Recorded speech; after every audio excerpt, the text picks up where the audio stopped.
Hello! Welcome to our live chat about The Good Place, one of our favorite TV shows. We're all a little bit obsessed with it. So we'll go ahead and start with a warning that if you have not watched the show, we will be spoiling it tonight, especially the first season. I don't recommend that you watch this chat if you have not watched the first season of The Good Place, because there will be spoilers. And it's a really good season. Every season is fair game. Yes, every season is fair game.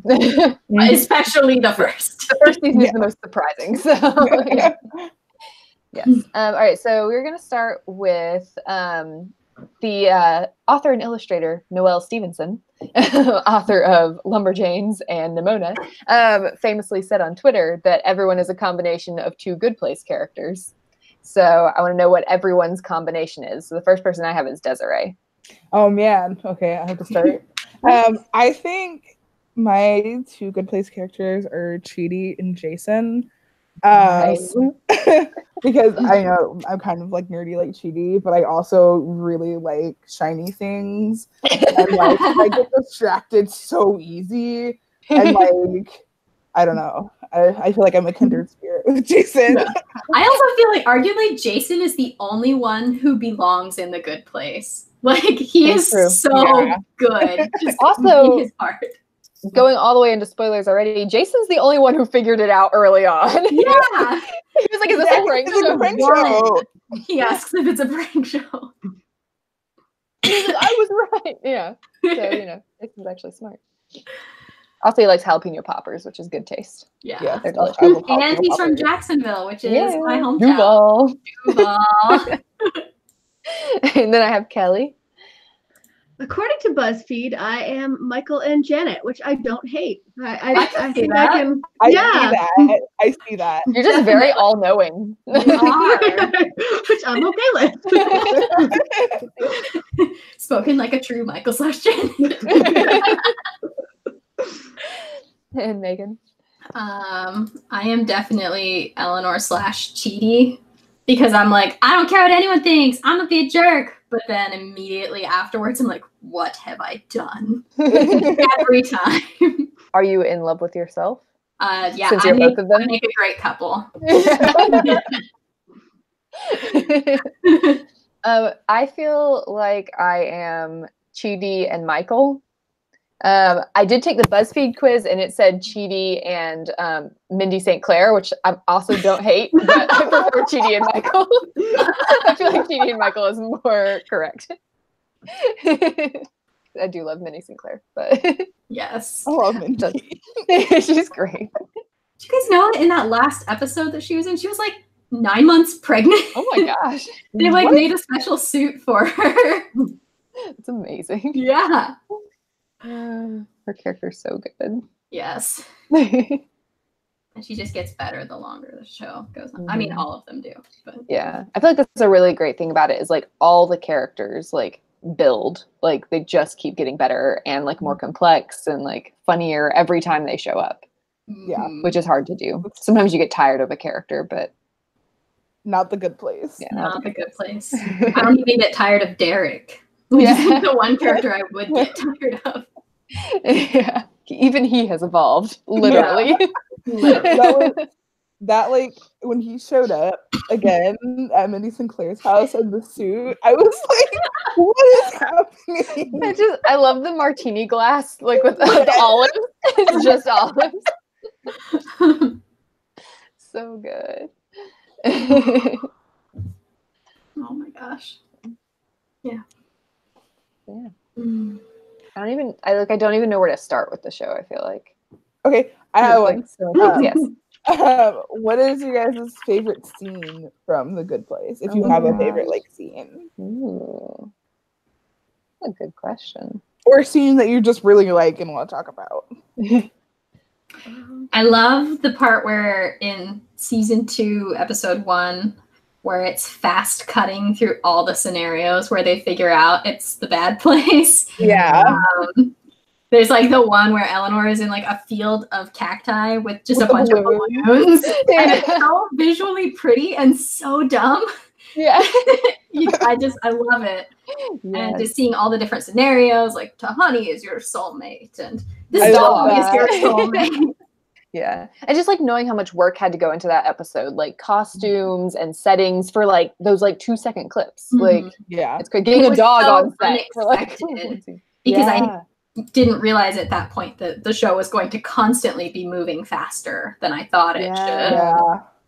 That's something like they do really, really well. Yeah, they subvert your expectations of like pacing, Mm-hmm. like especially and like season 3. I know like I was expecting it to take way longer for them to get together, and then they were together by episode 2. I think it's like yeah, and that's something like that they will be talking about, like the Good Place podcast a lot tonight. I think because it's a really great podcast. It's like done by the show. It's hosted by the guy who plays Sean, Mark Evan Jackson. And he interviews like different like writers and actors like for each episode.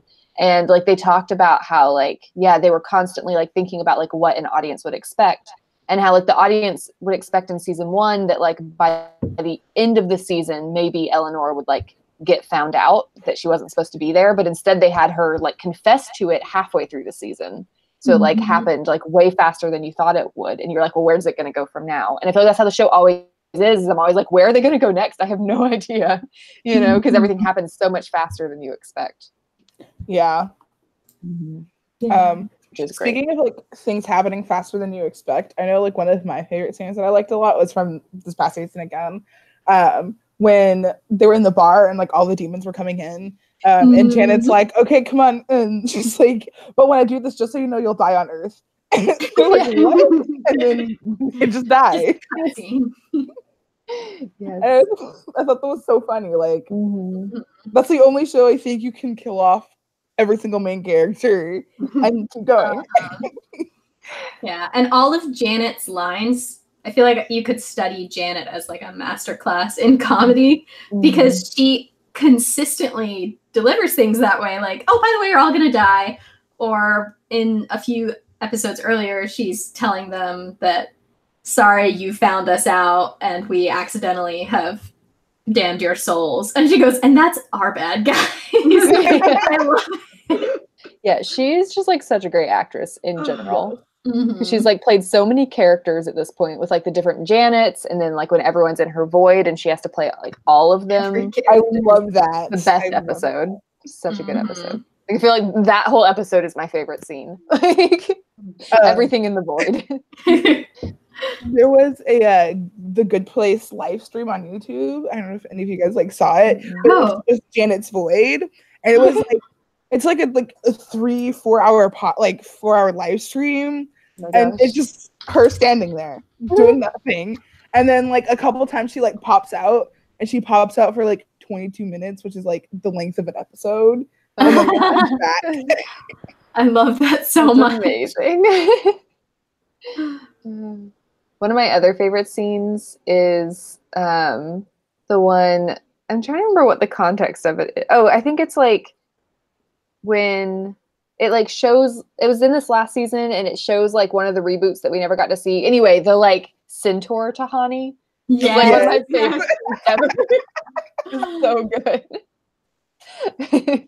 It's like I like barely remember the context. I'm just like centaur Tahani. They were supposed to choose their like animals that matched their souls or whatever, and that one was Tahani's. What was Eleanor's? Wasn't hers like a lizard? It was an iguana. Yeah. It would be like on top of her head, and like that was unscripted. The iguana just climbed up on her head. That's amazing. That from the podcast as well. And Chidi was supposed to, like, it was gonna be a dog, but he couldn't choose between the 2 puppies. I've rewatched the whole, like, all 3 seasons recently. And we're gonna say it was in preparation for this video, but I didn't know we were doing this video when I did it. I like a couple months ago when I was like hardcore binging the podcast and like listening to the episodes from season 1, I went back and watched like the last episode of season 1 and like the first 2 episodes of season 2, because that's just such a good like season transition. Because I was really worried going to season 2 because season 1 was so phenomenal, but because everything happened so quickly and like the big plot twist happened so quickly, I was like, what are they going to do? Like, is the show going to know like where to go next? Like, is it going to be one of those shows with like a really high concept first season that falls apart in the second season? But they did a really good job of like driving the pace forward and like finding their story. Yeah, I was also a little worried about the whole like none of this matters, their memories have been wiped thing, because we just talked about that, and like it was handled fine mostly, but it still makes me a little sad that they don't remember everything I do. Now Chidi remembers none of it. Which is very sad. Yeah. The show consistently like just breaks my heart. Like it makes me so upset because I just want everyone to be happy. Yeah. I feel like normally if a writer who is new to the game asked me if a good ending would be wiping everyone's memories so that like they can't remember anything that just happened, I would be like, absolutely not. Do not do that. That's a terrible idea. But they like subverted the trope, and because they had it get rebooted so many times in that first episode in season 2, I feel like it subverted everything enough that it made it original and made it still feel like things were mattering. I guess. Yeah, I think it's just like a really good example of like the whole idea that like once you've like really learned like the rules of storytelling, then you can break them. Because like Mike Schur has like made a bunch of really great comedies at this point. You know, like he like knows what he's doing, and I feel like he has like the skill. Like, you know, probably at the beginning of his career, he couldn't have written something like this, you know, and couldn't have created something like this. But because he knows like the rules of comedy and storytelling, he can like subvert them in really like creative ways that work. Yeah, and they had a really talented writers team too. Like one of the writers used to work on Lost, and then they had a bunch of comedy writers. And they're an amazing writing team. Like listening to the podcast makes me like wish I got into TV writing. Like when they talk about like the writer's room and like throwing ideas around, I'm like, this sounds so collaborative and fun. Yeah, that sounds like writing a book is the only like big creative medium where you're doing it by yourself. Whereas like everything else, the collaboration sounds so cool. Like they talk about how like they'll like be in a room where they all have like computer monitors and can see the script, but like only one person has like the keyboard, and like the person who's writing the episode has the keyboard and can make changes, but they're all like helping, you know? I'm like, that sounds amazing. That's cool. Yeah. And I feel like there are definitely benefits you can take from that style and apply to writing. Like just having more of a team by your side. I know in our writing group that we do, a lot of the times we'll like share ideas and just brainstorm if we're not sure if a twist is going to work or something. And even though like you can't, I mean, you could co-author a book with someone, but a lot of the ideas are solo projects and they're not books that you're going to be writing with a team. Having a team to be like, yeah, this is good, or maybe do this instead, can make a really big difference and help drive the story in a more unique direction. And I think a lot of times when people are like kind of getting started as writers, like there's this like fear that like if you like let other people make suggestions and stuff, then it's not your story anymore. But like that's TV writers do it all the time, and movie writers, like they work in teams, and like it's still their story and it's still their writing, and it makes it even better to have more people. Bit of a side note, but I just finished reading a book about how Pixar does all of their stuff, and like obviously a lot of that is collaborative as well. And like they talk about how the like whoever has the initial idea, it's their responsibility to pitch it, but from there, like it grows into something because of the like the team behind it. I don't know, very inspiring. Other people's brains. Yeah, for sure. And this can be really helpful too once you get past the first draft phase. That's why it's so important that you have more than one beta reader, is because you need, like, no good book is published alone. You need a team of people to help you make it better. Yeah, and that's what I like, is that I think they like, they pitch ideas to like kind of like break the story out, and then the writer or writers like in charge of that episode, they like go by themselves and write it, and then they all come back together to like revise it together. Like a really good model. Yeah. We had a question from Musical Book Dragon. What is the title of the Pixar book, Kelly? Creativity Inc., I think. Nice. Like incorporated? Yeah. Cool. Got it. I'm putting that in the discussion section too, in case anyone is watching later and wants to see it and did not catch it. I guess what I'm most interested in is just like, how do they do it? How do they constantly subvert your expectations as a viewer? I don't know if any of us are going to have the answer to that, but aside from teamwork and very experienced and talented writers. Not directly related to this, but I think it was in her masterclass, Shonda Rhimes, who does Grey's Anatomy and those shows. She talks about how in her writer's room, within reason, any like idea they think of, they don't save it for later. It's just, okay, we're going to do this now. It's not going to be the season ender. It's not like if there's a plot development for the character, even if it's something huge, we put it in sooner rather than later kind of thing. Mm-hmm. So you're not always like putting your best ideas in your back pocket for later. It's like, let's do this now. Oh, yeah. That's smart. That's smart. And like, I feel like all of the people on the writing team probably like watch a lot of television and movies and read and things, and so like they like know because it's what they expect because they're readers too or they're viewers too, you know. So like that's part of why it's so important to know the form of storytelling you're using, because the more you've read or watched TV or whatever, you're going to know like what people would expect from the story, and then you can like play with that. Mm-hmm.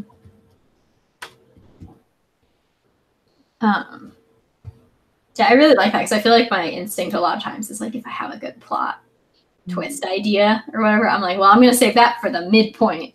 And now I just got to write 25,000 words to get it.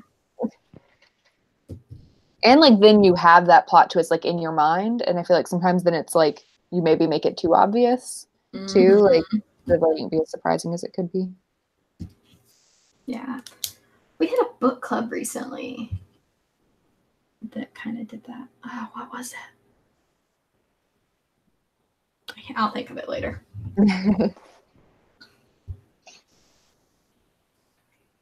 Oh, was it? I remember with Children in Blood and Bone, I thought they'd be getting to like that temple at the end of the book, and they got there like that's what it is. Point. Yeah. I was like, where's the story going from here? Yeah.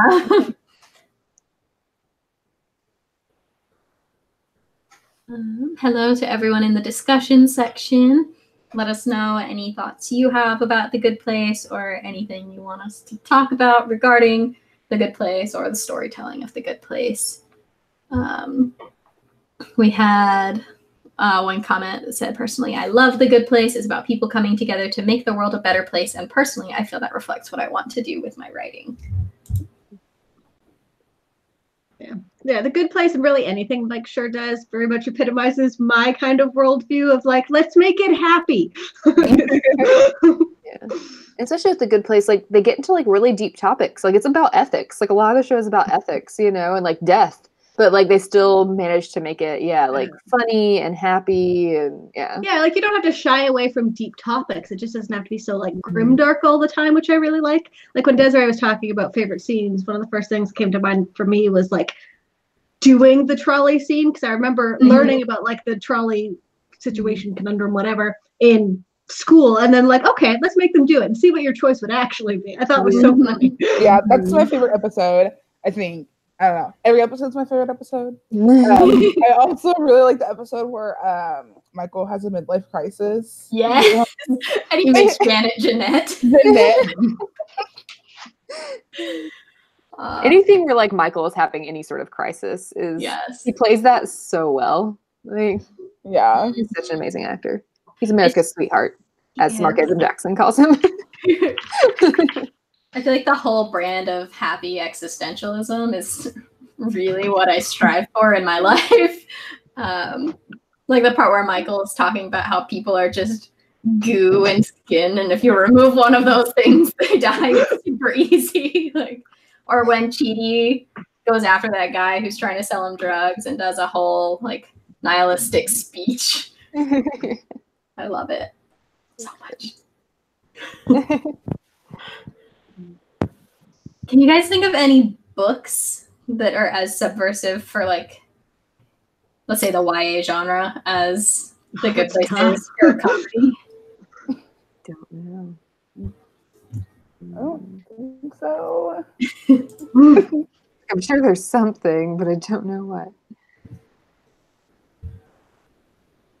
I don't know. Because I'm trying to think of anything that has made me feel like the way that The Good Place makes me feel in a book form. Yeah. This is totally unexpected, and also I love it. Illuminate kind of made me feel that way, but it was very dark. Like it's not happy like The Good Place is.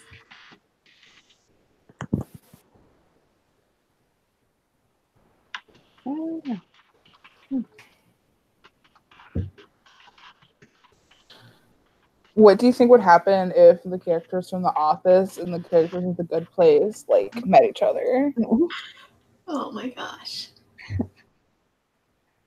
I feel like Michael would just latch onto Tahani, Michael Scott. Just like follow her around.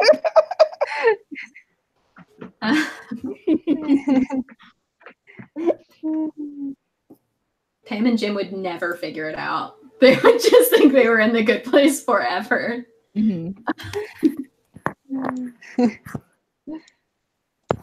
Dwight, Like, I don't. What would Dwight? I don't even know what Dwight. I don't know, but Eleanor would like hate Dwight, so Yes. she would just be making fun of him the whole time. But I feel like Jason would really like Dwight. Jason would think he was really cool. Or something. Yeah. I feel like that guy is like so smart. Look at all his mustard shirts. He wears glasses. Oh gosh. I know it always makes me sad that like they can't have like really like crossover episodes of The Good Place and any other shows because like the characters would have to be dead at this point. Like maybe in season 3 they could have done it when they went back to the real world. But yeah, I really thought that they were gonna go to a Jags game in the real world. I was so sad when they didn't. That would have been amazing. That he could meet Bortles. Although I think he's getting traded from the Jaguars, so maybe he'll have some free time and he could like play himself but dead on The Good Place. I don't think it was his choice. He didn't do very well this year.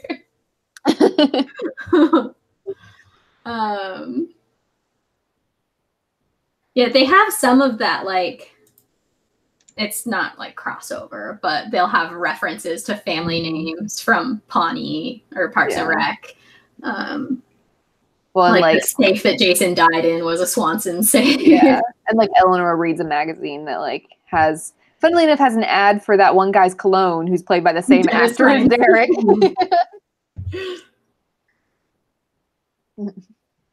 I know like on the podcast they had that question at one point, like would there ever be a crossover with like Brooklyn Nine-Nine and The Good Place now that Brooklyn Nine-Nine's on NBC? And like they basically like joked about how like they could make that like Sean like specifically chose the form of Kevin. Because Mark Evan Jackson was like, I'm in both shows, how could we have a crossover? Yeah. Which character do I play? He's kind of the same person in both of them.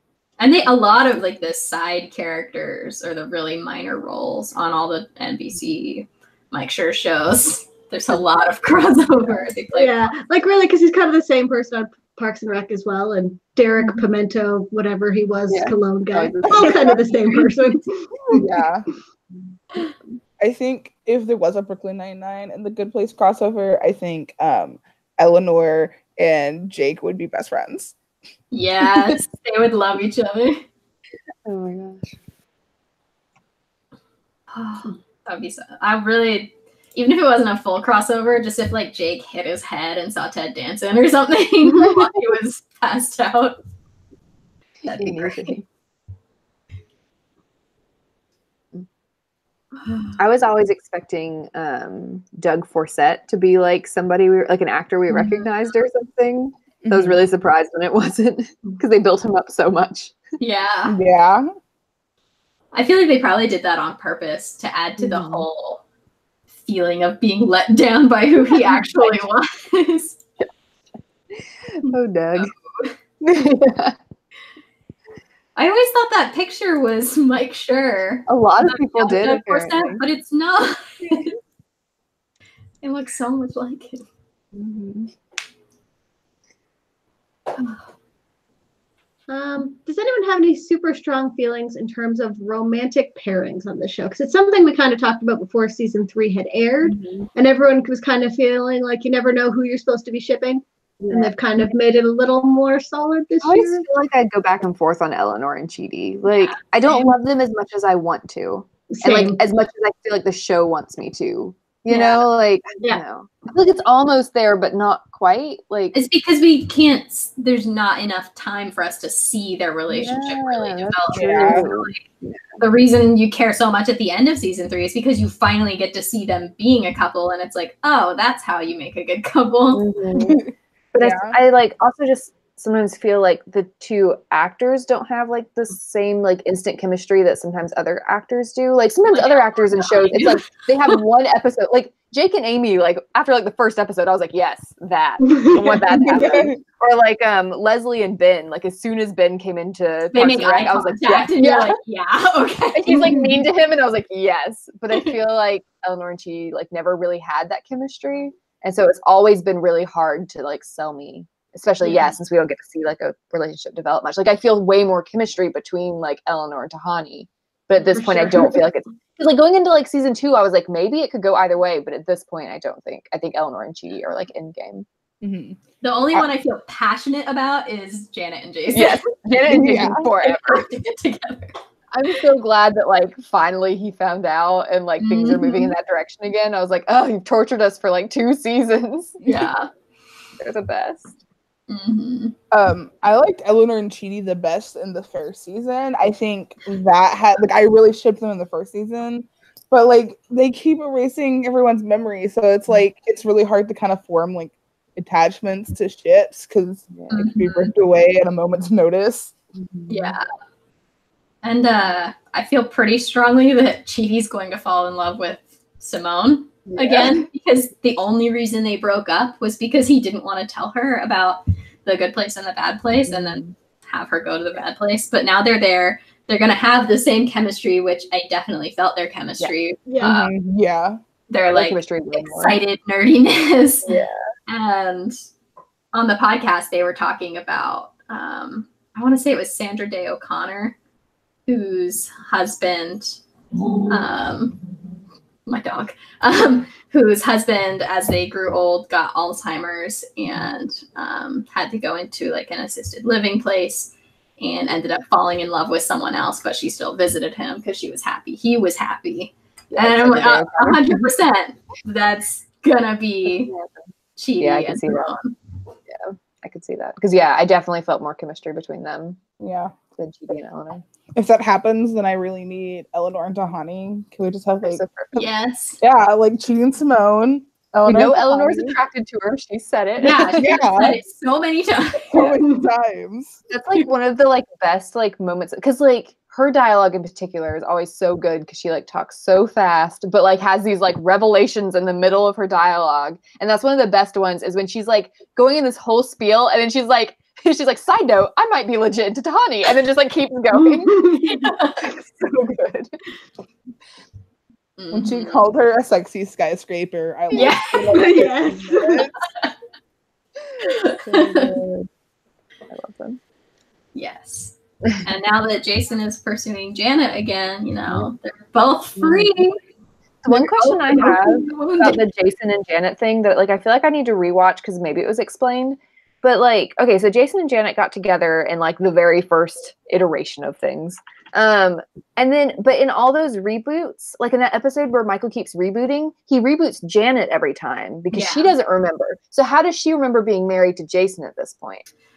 They talk about this in season 2. She starts having a problem when Jason and Tahani get together, where anytime she says, "Oh, I'm so happy for you," she like spits up a frog or something malfunctions. And so then Michael like gives her access to that stuff. And she's like, oh yeah, my ride or die for Jason. I love him. I remembered her freaking out. And I was like, was that because she remembered? Okay, that makes sense. Yeah, so she didn't like distinctly remember. It was just the ride or die was triggered when she the ride or die protocol. Ride or die. That makes. I knew it had been explained probably at some point, but I couldn't remember. Mm-hmm. Yeah, the only thing that was like a straight up plot hole was Chidi's language, and then they kind of just they came up with a reason and accepted English too. Just move on. Yeah. I really wanted at some point for there to be like an episode from Chidi's point of view that's just all in French. Like, I really want that. That would be amazing. Like a French like noir film or something. I don't know. Yes. All in French with subtitles. I've wanted that since season 1. That would be so great.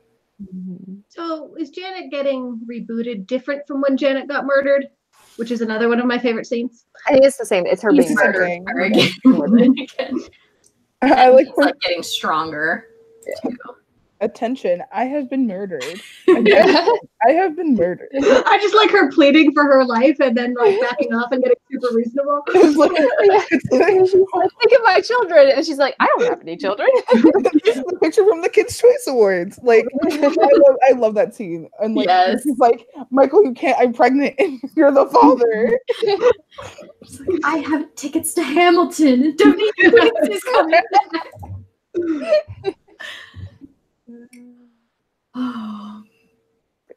Oh, I really liked the revelation that Donkey Doug was Jason's dad. Yeah. That was really funny. Mm-hmm. And when he's like, you can call me Donkey Dad. And he's like, nah, that sounds stupid. Call me Donkey Doug. It'll be like tries to hit on Tahani and Jason's like, she's my wife. He still keeps trying to hit on her. Mm-hmm. Yeah. And that's another thing that just like they've mentioned in the podcast that they didn't have that plan from the beginning. They decided when they were writing season 3 that wouldn't it be funny if Donkey Doug was the dad because we need Jason's dad to be in this season. And it's I don't know how they do it. Well, I guess one of the things they probably do is that they don't try to explain every aspect of the world to you. So they have that room to go and pick up things. And they don't like explain every aspect of the world to themselves either. Like they just throw in little jokes sometimes. And then the later, like that comes up a lot in the podcast where they're like, was this planned? And they're like, no, it was just like a throwaway joke in season 1. And then like we realized we could use it later. Mm-hmm. Which like I feel like a lot of times with TV, like people who don't really understand how TV writing works, like a lot of times they're like, you know, by like season 2 or 3, they like it just feels like the writers are just making stuff up. Like they didn't have a plan all along. They've been doing it the whole time. I hate it when people are like, the Lost writers didn't have a plan the whole time. I'm like, oh, you're gonna plan out a whole 6-season TV show before like it airs? Like, okay. And you don't even know if the pilot's gonna get hot. No one plots out all 6 seasons beforehand. Of course, they were making it up as they went. Mm-hmm. That's how all TV works. Yeah, it's the same with books because you just don't know for sure if you're going to be able to sell the whole series. Yeah. So you can have ideas, but yeah.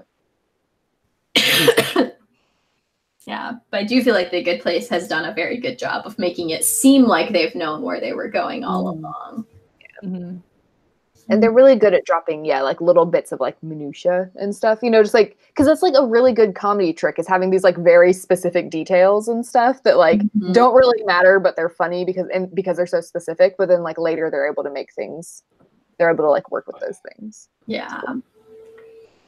I feel like this is a sign of like Mike Schur getting better and better at what he does because like obviously he wasn't the executive producer of The Office or anything. But there's a lot of things in The Office where they pigeonhole themselves and then just make a plot hole like, oh, well, this character was going to have a sibling, but let's get rid of it. Meredith did have 2 kids, but now she has 1 kid. And even in Parks and Rec, I was just watching it, and it's like Mark drafts a plan for the park, and then they just don't use it again because they're like, we don't want to do that. And I feel like I haven't had any moments, aside from Chidi's language, in The Good Place where I really felt like, oh, you had to undo that thing because you made a bad decision. Yeah, and it's like even with Chidi's language, I guess I can accept that like French is his native and most natural language that he'd be using in like the afterlife, but that he knew English too, you know. Like, and I appreciate that they didn't make him do a bad French accent for the whole time. Oh my gosh, yeah.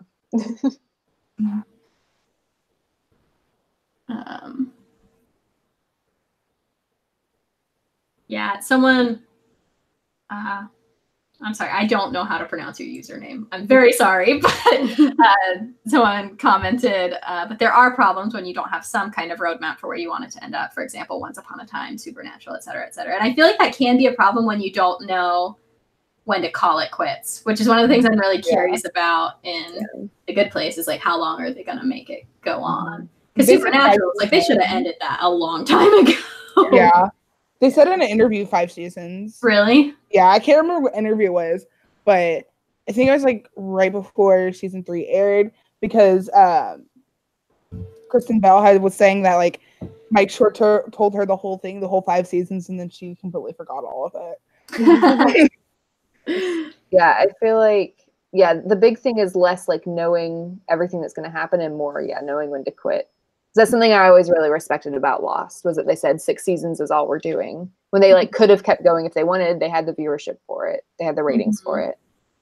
And like, if you want to have a really plot-driven story in books or in TV, I feel like you have to know when the story is done. That's why the last 3 seasons of Supernatural have gone back to more episodic and less sweeping stories because you just can't carry on a story and keep the stakes high for 14 years. Yeah. Jane the Virgin is choosing to end too, which I like. Really the ex-girlfriend. Yeah.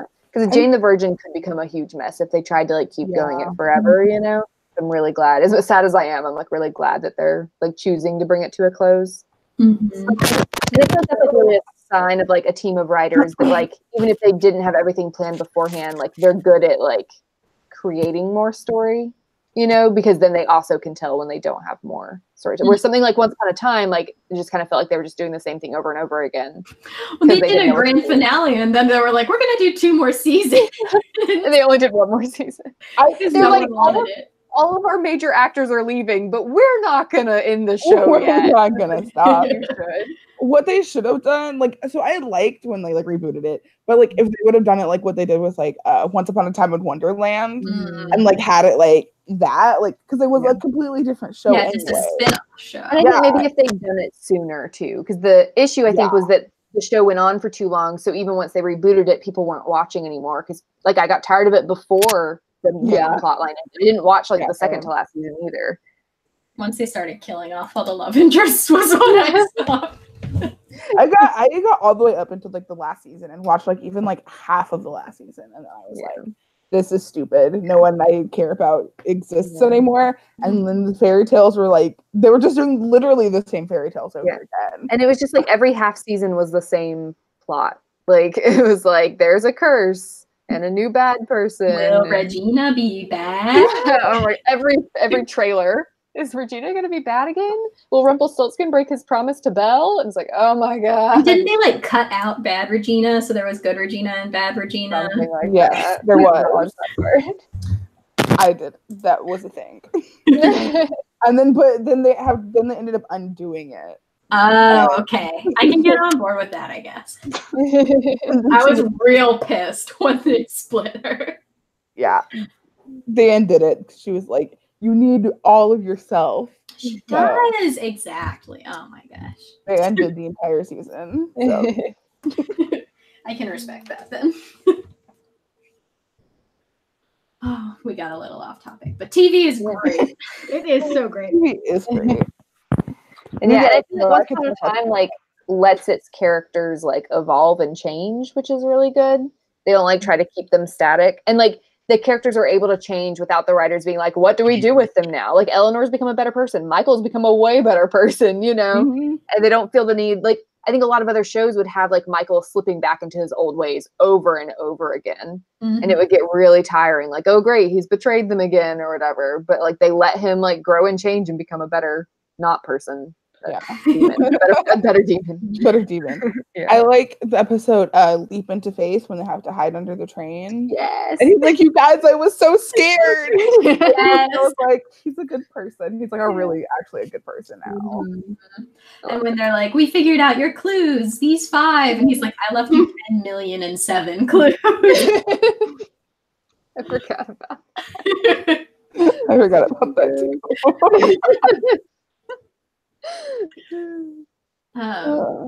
This makes me want to binge it all again. Dang it, guys. So good. Right. And there's only 13 episodes a season, and they're all only 20 minutes long. Mm-hmm. I need more. I need 22 episodes a season, 44 minutes. Yeah. Yeah, that's what I need. Helen brought up something that could be interesting for discussion, particularly expanding on it. But she mentioned someone pointed out that as much as they love The Good Place, the biggest issue they have with it is that Chidi seems to be in the bad place for his anxiety. I also feel like Jason should not be in the bad place. Yeah. Well, I mean, but that's kind of covered by season nobody's 3. in The Good Place. Yeah. Yeah. It's been out in season 3 that no one's made it to The Good Place in like 500 years. So. Yeah. Mm-hmm. I was definitely a little like, wait. At the end of season 1, when they were like, and you're all in the bad place, I was like, okay, Jason, I get. I disagree, but I get. Tahani, I get. Eleanor, Chidi, you're kind of a jerk in the name of honesty, but it's the almond milk because they're lying. It's the almond milk. It is. He knew about the ethical repercussions and put in his coffee because he liked the way it made his mouth feel. So I guess, when it's all a points-based system, like I think that's kind of like the whole point the show makes is that it doesn't matter what his like intentions were, like he still like made other people's lives not great, and like since it's all points-based. Yeah. That's a really good point that I had not thought about. But I love that in every... Oh, sorry, go ahead. I would say, I guess, the points-based system is not a perfect system, as we've learned in season 3. I love that every reboot, Chidi, when they find out it's a bad place, he's like, it was the almond milk, I knew. Every time. Shout out to Erin, who's in the discussion section right now. She is dealing with the plague right now, so feel better.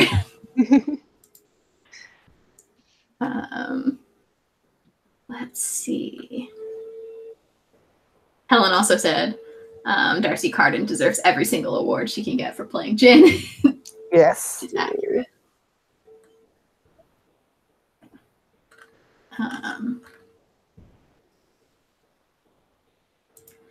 I feel like The Good Place has the kind of comedy that I would like to incorporate more in my writing. Like that really quick wit doesn't distract from like a serious plot, but it is really funny.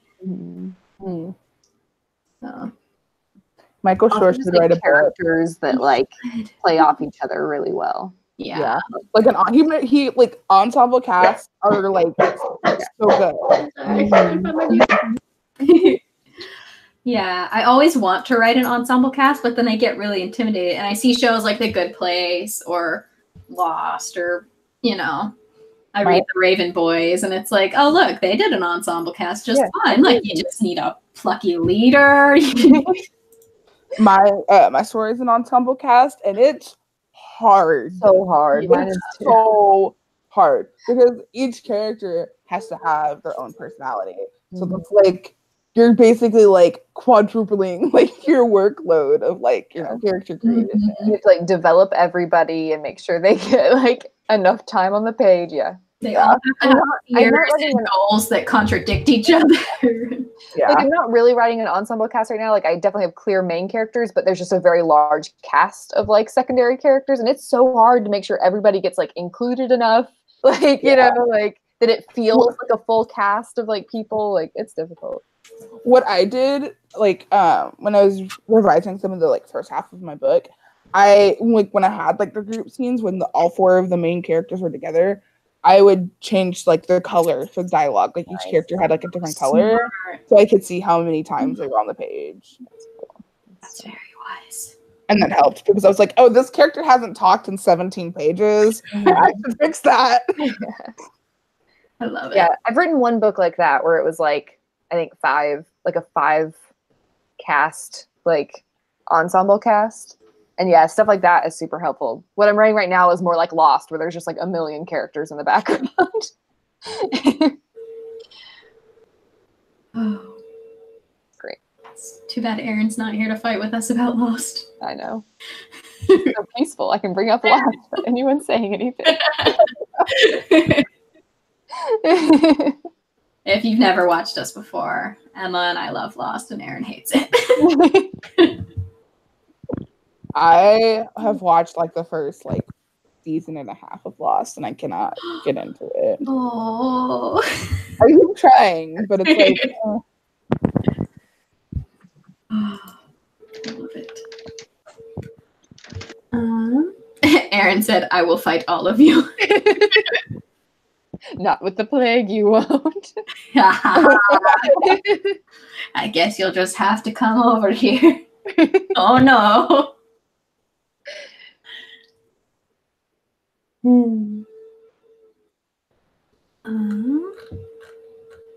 Does anyone have any predictions? I know predictions are almost pointless with this show. Because like the only prediction I ever had for this was like in season 2, and I was like, oh, maybe it's gonna turn out that Michael's being tortured. But they've like made jokes about that. Like I love that too. That they like know what the fan theory is and they've made jokes about it, you know? So like now I'm pretty sure that's not happening. So like I'm like, that's the only prediction I've ever had, and it didn't happen. Yeah. I had a prediction too that the good place didn't exist. But now they're in the good place. So. Yeah, they've been there, yeah. Yep. I have no idea. I know that anything I predict will definitely not happen because they're so good at subverting expectations. Yeah. I would be really shocked if Chidi and Simone don't fall in love. Yeah. Yeah. Well, I wouldn't be shocked if they don't, because I think the writers want Eleanor and Chidi together. Just because like in every season so far, like they've kind of like that's kind of been part of the story. I just think like at least temporarily they'll get together. Yeah, I could see that. Yeah.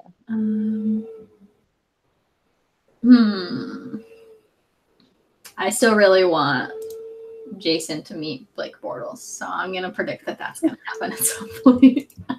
Bortles. Yeah. I like when they're going to the bad place like party, and he's like, I had to come up with a new name because it couldn't be Blake Bortles. He's like, I'll be Jake.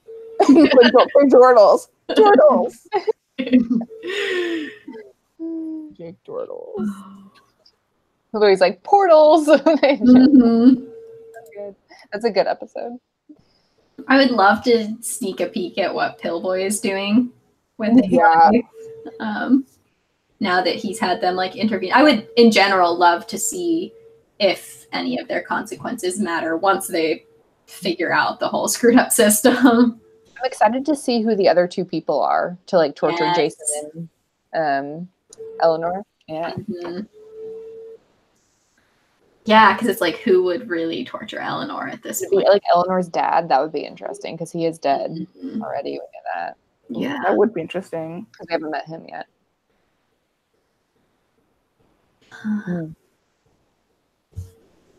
Or could it be the dress girl or the dress girl?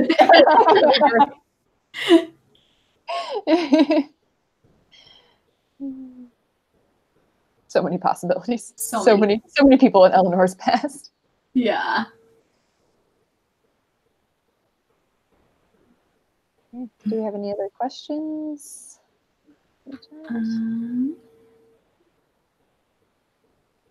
We had one prediction that Eleanor's torturer might be an ex-boyfriend or something. Always possible. The coffee guy. Yeah. I was thinking that, yeah. I can actually really see that. Like, that's someone who made Eleanor insecure in the past. And I assume they would want someone who would make Eleanor feel very insecure. Ooh, what if it's like her first love? Ooh, that'd be good. It's also like, who would torture Jason? Like, right? Bortles. Blake Bortles dies.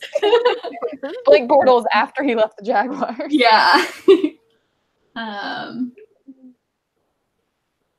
Or like a player for a different football team or something. Oh, same person. I had the theory that Jason's torturer is going to be that DJ cat guy. Oh, yeah. Acid cat. Acid cat, yeah. Yeah, it could always be like someone from his dance team or from like a rival dance team. Those are possibilities too. Yeah, that's true. He does have enemies. I forgot. Yeah. Sweet dumb Jason does have enemies. A few.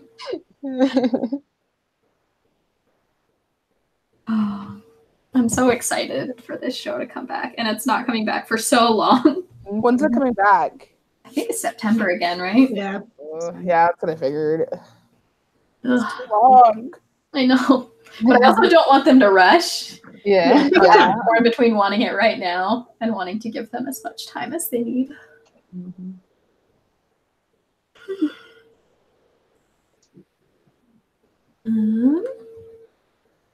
I'm not seeing any questions that I missed. I think there's anything we haven't really talked Lots of great discussion though. Now I want to like talk about more TV shows. Right? Yes, I support this. I support talking about more TV shows. I think everyone should watch Umbrella Academy. We should talk Yes, about it. that one was really good. I'd love to talk about that one. Mm-hmm. If you haven't heard of it before, The Umbrella Academy is on Netflix. It's so good. I've seen it twice already. Don't judge me. Yes. I'm so jealous. I'm waiting for Matt. Mhm. I looked more into it too because I think it's really cool. And their motto, their motto of the school is "When evil reigns," Nice. and I think that's so cool. For the Umbrella Academy. Yes. We did have a question from Helen. Were there any specific character moments that like really defined the characters for us? I mean,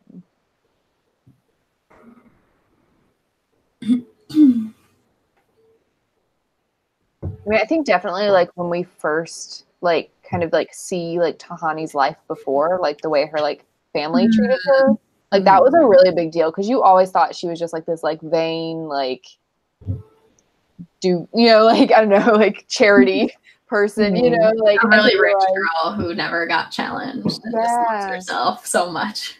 When you like realize like why she is the way she is, like that was like a really like amazing like turnaround on her character because like I feel like she was like the one character that I was like I don't know, like I was like she's funny but she's awful, like I don't like her, and then you find out like why she's that way and you're like, oh, now I feel bad for her. Oh, the part where Michael is dressing up like all the different people, Gordon Indigo and Zach Pizzazz.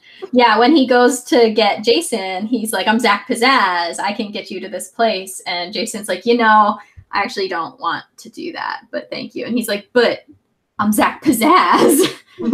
And just like that moment of like, oh, Jason is the only one who's really changed all on his own. Yeah, that whole like story is like really interesting in it because it's like all of them after their near-death experiences are like, I'm gonna be a better person, but he's the one person who's like, I'm gonna keep living my life the same way I always have, and then he like actually changes over time. So you see how like their like instant decision to change their lives, like that, like Michael pushed them to do. He pushed them to like improve their lives, and it didn't work. Where like Jason had to like come to that on his own. Yeah, which I thought was like a really cool like chills. Thing that they never like explicitly said but was there. Further proving my theory that Jason is better than all of them.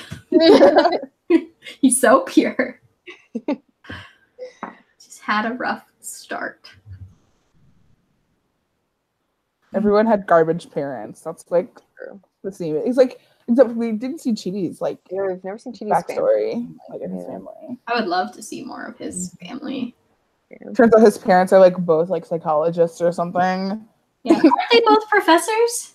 Something like that. I feel like they might both be in academia or something like that. That makes sense for his character. Yeah.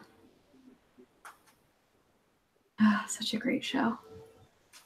All right. Well, been going for about an hour. I'm exhausted. So if we don't have any more questions, I guess we can sign off for tonight. This is super fun. If there are more TV shows that people want us to watch and discuss, definitely let us know. And any final thoughts? Anybody? Cool. I watched The Good Place this week. Yeah. What's next week's chat? Do we know? Paranormal. Oh, okay. So we're doing our first genre chat. It's going to be about paranormal fiction, or paranormal nonfiction, I guess. I don't know.